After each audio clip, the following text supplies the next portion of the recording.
Welcome to Fusion Tonight. Fusion is a worship talk show produced in the studios of First United Methodist Church in Cedar Falls, Iowa. We're going to laugh, sing, pray, give, and learn together. Now, scream and yell, jump up and down for our host, Lorrin Schofield.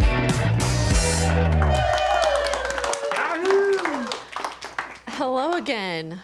How is everyone doing tonight? Good. I'm filling in for John Cooper again. He's not able to be here, but I think he'll be back at some point. So I know this is week 2 for me, but he will be back. All right. I do have some jokes for you guys tonight that I had to prepare probably a lot more than John does because it doesn't come as naturally to me. But the first one is, why did the coffee file a police report? I look at Chad because I feel like he always knows these. Bill knows these a lot, too. I don't know. He got mugged. Should have known that one. And following the drink theme, did you guys hear about the guy who got hit in the head with a can of soda?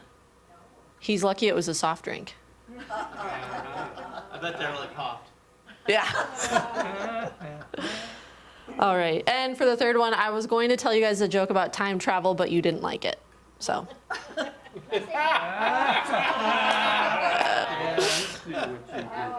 Yeah. Those are my jokes. So again, either you're welcome or I'm sorry. Whichever one applies. We do have a really good show for you guys tonight. We have Pastor Karen here. We're going to talk a little bit about her retirement and her career. But before that, we have some church business to get to. So we're going to start with open mic, which is your time to share your joys and concerns, things that are going on in your life that we can pray for or celebrate with you. So this is your time. Yes, Lily. Your birthday in exactly 2 weeks. That is so exciting. So it's on a Wednesday, right? Yay. Yes, happy early birthday. How old will you be? Is it offensive to ask that? 11. Wow. Very cool. Isn't it great that the junior high and high school are going to perform for you on your birthday? They are. That's pretty great. That is true. That's another joy. In 2 weeks, join us for our Easter skit downstairs. Yes, Amelia. They're testing me for competitive gymnastics on Saturday. Yay! So will that determine like what level you start in? Yeah, I might be in competitive gymnastics. If not, I'll just move up one level. Well, that is very exciting. Good luck with that. I'm sure you don't need it, but we'll be thinking of you. Yes, is that Harry? Yeah, I start baseball soon. You start baseball soon. Is this your first time doing that, or have you played baseball before? 2 years before this. Very nice. So it'll be a repeat for you. I like it. And is that Connor? Yeah.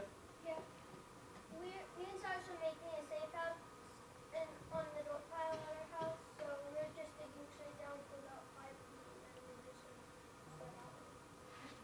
Wow, you guys are using your creativity. I like it. Well, hope that goes well for you. I might want some pictures when you're done with that. I had a birthday on Monday, and I'm a few years older than Lily. Just a few. Yeah, you guys are pretty close. Yeah. 7 more years. Well, happy birthday to you, Jenny. That's exciting. It was the best birthday I've ever had. I had phone calls, cards, and everything from my family and friends. Oh. You deserve that. Plus, I had lots of getwell cards from my wrist. I have this on full time for 2 weeks, and then 4 weeks I can take it off, and then I go back to find out what happens. So, You did get promoted from a green cast to a black splint, so that is progress. yes. But it really hurt the first night it was on. I'm sure. Yeah, it's part of healing. Well, that's awesome, Jenny. Anybody else? No? If not, join me in a time of prayer. Heavenly Father, what a gift it is to be together again this week. That we have this show as a way to have faith-filled conversations with each other, to learn more about each other and about you, and just to worship you, God, and to live in your goodness. Each of us come here on Wednesdays with so many different experiences from the week, and we're just blessed to have this space where we can share those with each other. We praise you for the highs, like birthdays and competitions, and the Youth Easter skit coming up, celebrating the resurrection of your son, Jesus. Lord, these things we're very excited about, and we praise you that we get to experience those. We also pray for your peace and your steady hand in our lives as we face the lows. Lord, we know there are people who are sick, who are struggling, who just feel like nothing is going in their favor, but Lord, help them to remember that you work for good in all things. For the things that we didn't feel ready to share tonight, Lord, you know exactly what's on our hearts, and we pray that you'll guide us and provide us with the strength to face everything with grace. We lift all these prayers to you tonight, as your son Jesus taught us to pray. Our Father, who art in heaven,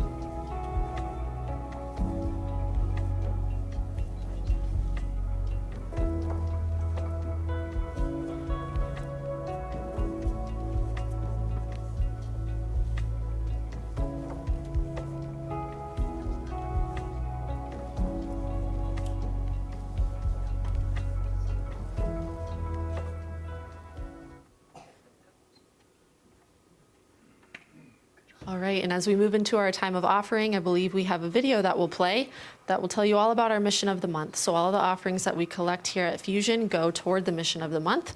You'll learn more about what that is, and I encourage you to take this time to get up, stretch, and give as your heart calls you to give. We have jars located near each door. This is your time for offering.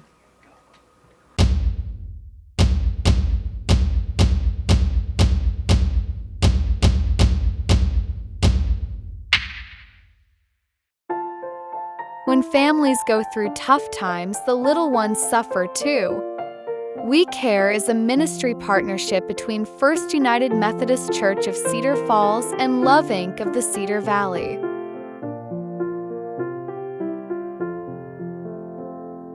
We Care provides families in need with necessary supplies to care for their babies and toddlers.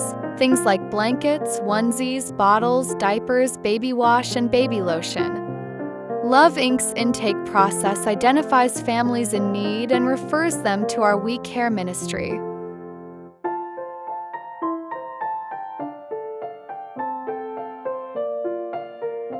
Our We Care volunteers maintain inventory, fill orders, and meet client families as they pick up their supplies. You can help by becoming a We Care volunteer, or by shopping for baby supplies and bringing them to the church, or by a cash contribution which will be used to fill gaps in the We Care inventory. You may give by cash, check, or through our secure giving portal at aboutfirst.com/giving.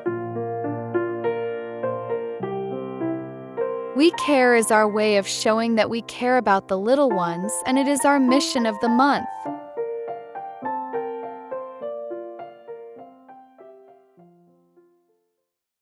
All right, and as promised, we do have a special guest here tonight. I hope all of you know her. She's awesome. She's been with us for a while. She's getting ready to leave us, though, and we're going to talk about that tonight. So, Pastor Karen, come on up. Thank you, Lauren. Thank you for being here, Yeah. Karen. Bright light. I forgot how bright the light is. I know, it's hard to see out there, but maybe that's for the best. That's for the best. Well, you brought up, when I found out that I was interviewing you, you reminded me that I did your first interview here. You did, yeah. And I can't even remember when that was. I feel like 4 years ago, yeah, something like feel that. like you've been here a while. Yeah. But You you did. are getting ready to retire. I'm getting ready to retire. Yeah. Yeah. I feel like it's well deserved, even though we're going to miss Thank you. Well, I'm going to miss you guys too. I don't know if it's well deserved, but there comes Feel a time it. when that's the next thing. Yeah. Yes. Well, let's start off with, when is your last Sunday here? Okay, my last Sunday will be the last Sunday in June. So I think 30th or 31st, I think it's the 30th, but it's the last Sunday in June will be my last Sunday as pastor here. Yeah. Which will be here before we know I know it. Yes. I know. So Could you talk to us a little bit about your career in ministry? How did you get to where you are now? Where did you start? What was your call to ministry? And how'd you end up here with us? You know, I started ministry like about 30 years ago. I always have loved church, always have loved going to church, and always wondered if I could do ministry, but never really doing anything about that. I didn't really want to go back to school. I was kind of happy with what I was doing and stuff, but I remember we were going to the Mount Vernon United Methodist Church at that time, and I remember sitting in a pew on the left side of the church there. I could go and sit in that same spot right now, and the scripture that Sunday was the story of the Samaritan woman. And Jesus talked to her at the well, and they talked together. But at the end of that story, there was a place where this woman went back to Samaria. And it said that many people believed because of her faith. And I remember sitting in the pew that day, and my prayer was, God, if you used a woman then, maybe you would use a woman now. And maybe other people might come to believe because I believe. So that was kind of the start of it. So just kind of started going through the process. And my prayer always was, God, if somebody along the way says I can't do this, I will believe that that's you telling me not to do it. And so far, nobody said that, so I'm still here. Well, it's a good thing. We're very fortunate for that. Yeah. So how many appointments did you have over your career? Where were you at? The first church I served at was at Marion United Methodist Church. I was the associate pastor there for, I think, 7 years. Then I went to a church in Coralville, which had been a new church start. I was the second pastor that they had, New Horizons. I was there for 9 years. And then I served, I worked at the conference center as a position they called field outreach minister, where I got to resource churches, and I was there probably 5 years or so. Then to Lisbon United Methodist Church, and while I was there, I was asked to teach at the University of Dubuque Seminary. So I retired. That's the first time I retired from a ministry at that point, and went to teach at the University of Dubuque. And then the COVID hit, and that changed everything for my position there and everything that they were doing there. So about that time, Matt moved. They moved Matt as a pastor, and Pastor Scott had asked if I would come in and fill in part-time until the church decided what they needed. So that was 4 years ago. And so that was a great gift. It's been a gift for us, Well, I can tell you, to have fun. you here. I don't want to play favorites, but you're at the top of the list, so. You too. You're So even though you're the one with a job in ministry, you have a family, and it takes a lot from a family to have someone who is in ministry. So what was it like over the years as you changed appointments and went from one place to another, what was it like for the Nelson family? You know, the Nelson family never had to move because of my job. They had to move because of Gary's job. Gary was an elementary principal, so he spent some time hopping around the state in different schools there. So those were our moves for the kids. The church has always been so good to me. I've always said, you know, this is where we live because this is Gary's job, and if there's a church, you know, that I can serve that's within this area that works for both of us, and they were always really good about that. So they never had to move because of my job, which was kind of nice. I know they had it wasn't always easy, you know, for them because I was a minister, but you know what, it wasn't always easy for them because Gary was their principal either. So, you know, either way, they didn't have a lot, but they always were good sports about it. There were times, we have some stories with our kids. One time, our son wanted to go to Lake McBride, and all his friends were going to Lake McBride, and they were going to go there on Sunday, and we said, no, you need to go to church first. So he begrudgingly came to church first, but he wore his swimming trunks to church so he could leave straight from church. You know, so I'm up front, and then he stands up, and I see that he's got his swimming trunks on, and it's like, Nice. Another time, this is one of I always ask my kids if I could tell their stories, and they say I can. our oldest daughter came home from college, and I was starting my first Sunday in a new church. So I was a little nervous, were they going to like me and all this kind of stuff, and were they going to like my family? And my daughter came back from college, and she had a new piercing, and it was in her nose, and I thought that, the church is going to be upset because she has her nose pierced. So I asked her to take it out, and she wasn't happy about that because she said it was going to grow shut, and so we had this big fight, before church. And she did take it out, and during church, when I'm preaching my very first sermon at this church, she took a big, long, dangly earring that was in her ear, and she hung it in her nose hole. And so the whole time I'm preaching, this earring is swinging back and forth. And I learned my lesson. I would not do that again. I would, yeah. That's so quite they, funny. it wasn't always easy for them. No. So, yeah. But they were always good sports. Well, that's awesome. Yeah, It takes yeah. a whole family to It does take a whole family, it to does, support yes. somebody Yeah. in ministry. And there are Yeah. a lot of jobs that are like that, but Yeah, ministry absolutely. in particular. Absolutely, yeah. So after all that, how did you know that it was time to retire? Because I got old. You just kind of, in your life, there's kind of markers along the way. And I had planned at retiring earlier. But when this came up, and I had been coming to this church, Gary and I had been coming here because this is the first church we ever got to pick that we wanted to come to. Otherwise they told us where to go. So we were coming here, and I liked the church, and it's just a good place to be. And it's a good job to have when you're the part-time associate. That's like the best job in the world. So, I probably stayed in ministry longer than I thought I was going to. But this year, my birthday was November 11th, and it was my 68th birthday. And I decided that I was going to take that whole day to discern if I was going to retire, if I was going to go on. So I just spent that whole day in a discernment process. And I talked with Chad about before that. I said, my birthday, this is what I'm going to be doing. And it just felt right. It just, a lot of time in prayer. And another thing is we have grown children. Grown children are up here now, and they have children. So I have 9 grandchildren. I have grandchildren everywhere from 8 months to 18 years. And they have a lot of activities and are doing a lot of things.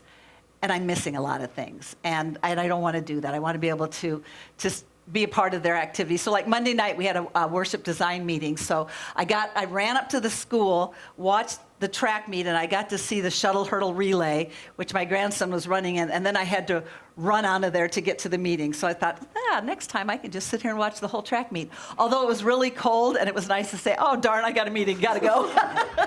So You might have some more meetings you still need to come to. Yeah, I got another meeting. So it'll be besides family, what else are you going to do in retirement? How are you going to fill your time and fulfill the joy, the things in life that bring you joy? Yeah. One of the things that I'm going to do, I still will be doing some teaching at the seminary in Dubuque. I'll be teaching a couple of grad level courses. So those usually take place in the summer. So I'll be doing some of that teaching. And one of the things I'm excited about over the years when I've had students that were in seminary, they are like all over pretty much the Midwest. So I decided that I'm going to spend time visiting their churches, just showing up at their churches on Sunday morning. And I'm excited because I want to see if some of them were as good as I thought they would be, and if some of them are as bad as I thought they might be. So I'll just sit there with my grade book. No, I won't. But just to be able to worship with them and see what their ministries are doing, I'm looking forward to that. Yeah. Yeah, so I'll be doing that. Also, our kids go to church up here in Cedar Falls, but they go to different churches, so I'll be able to worship with them and with my grandkids once in a while, so that'll be good. That will be good. Yeah. Like I said, well deserved, definitely. Thank you.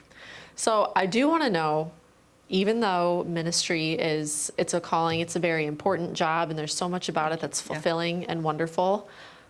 What about this job? Did you ever have a moment where you thought, oh, I'm not in the right field, or you regretted that decision, even a little bit? I don't think I ever regretted it. I think the thing that surprised me about ministry, I was older when I went into ministry. I did other jobs and stuff like that. So I thought I knew what to expect, and I'd gone to church my whole life. I thought I knew what to expect. I didn't know what to expect. I didn't know how the churches I was a part of were going to surprise me. The things that they were going to do, the times they would step up and do things, the stories they told me. I learned so much more about God and about faith through the people that I got to be with. And that was a surprise to me. I thought I knew it all, and I didn't. Yeah. The more you know, the more you realize you don't know. I knew how I had experienced God in my life, but when I hear how you experienced God in your life, I realize how much bigger God is than I thought.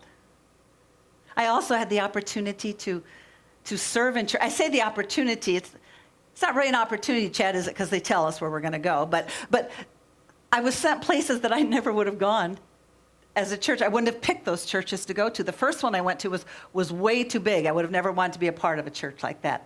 The second one I went to was too new, and it was too small, and there was just, I wouldn't have picked that to go to, but being asked to go there, I realized how rich they were.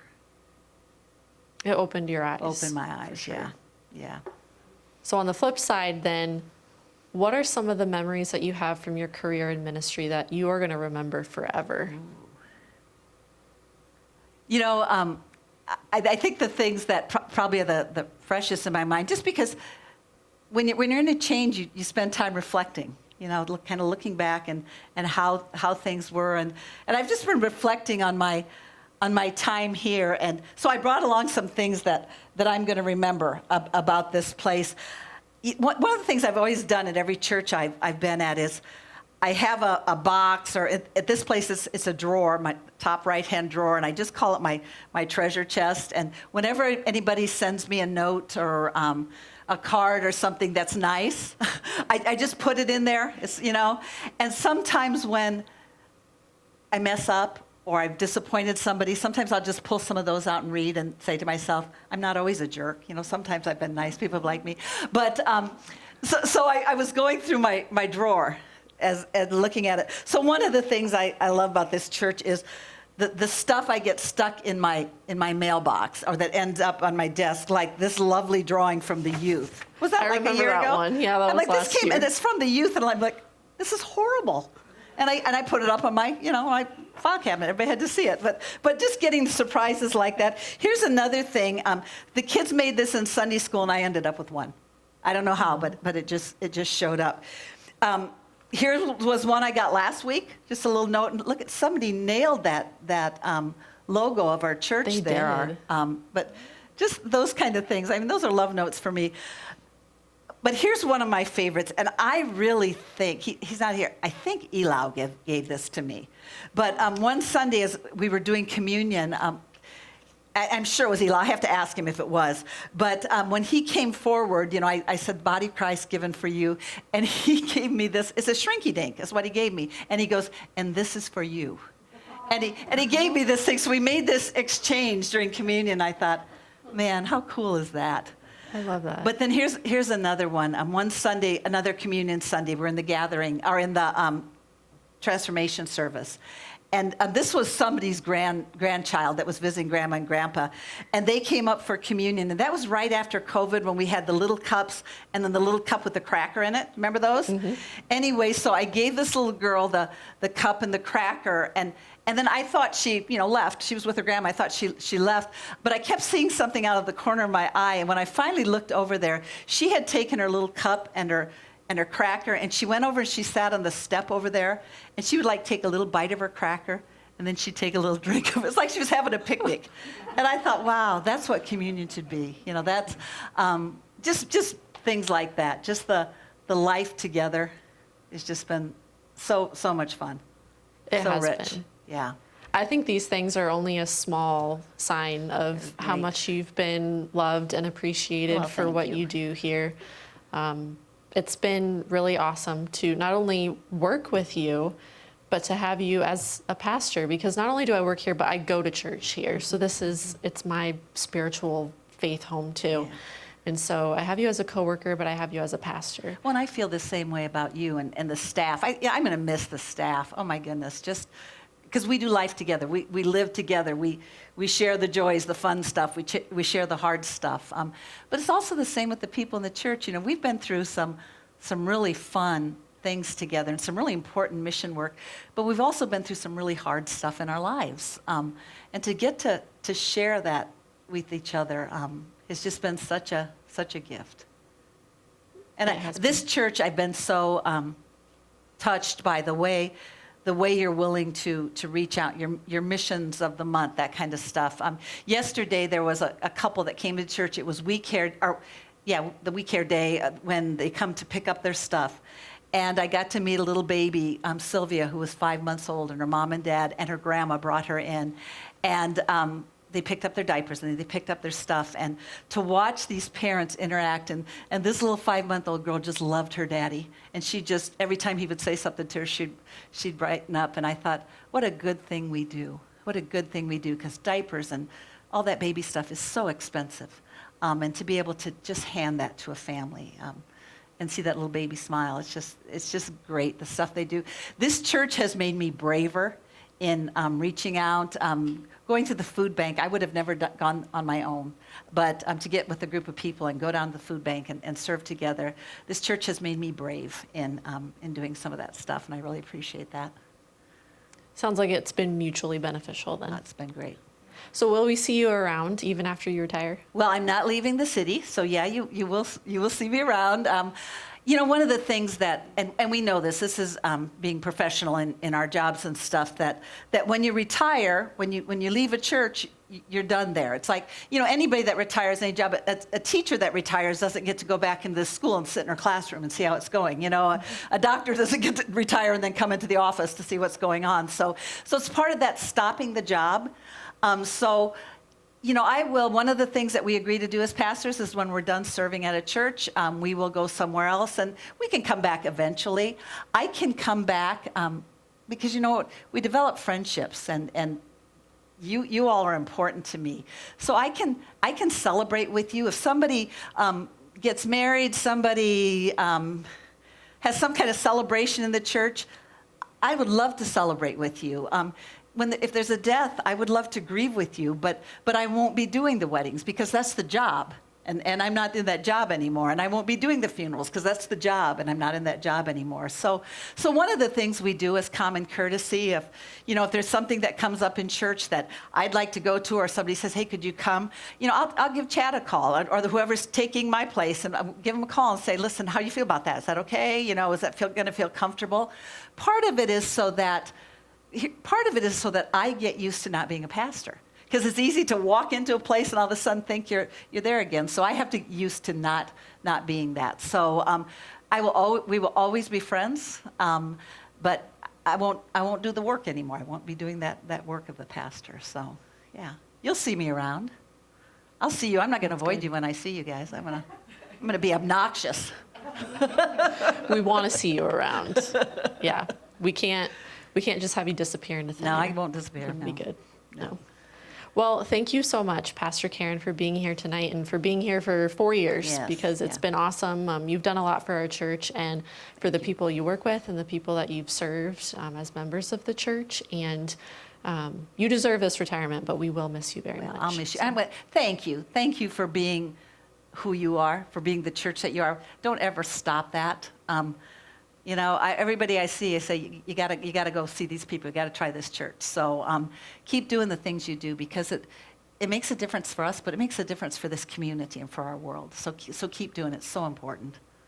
Thank you. And I've been honored to get to see how you serve Christ. Thank you, Karen. Let's give it up for Pastor Karen, guys.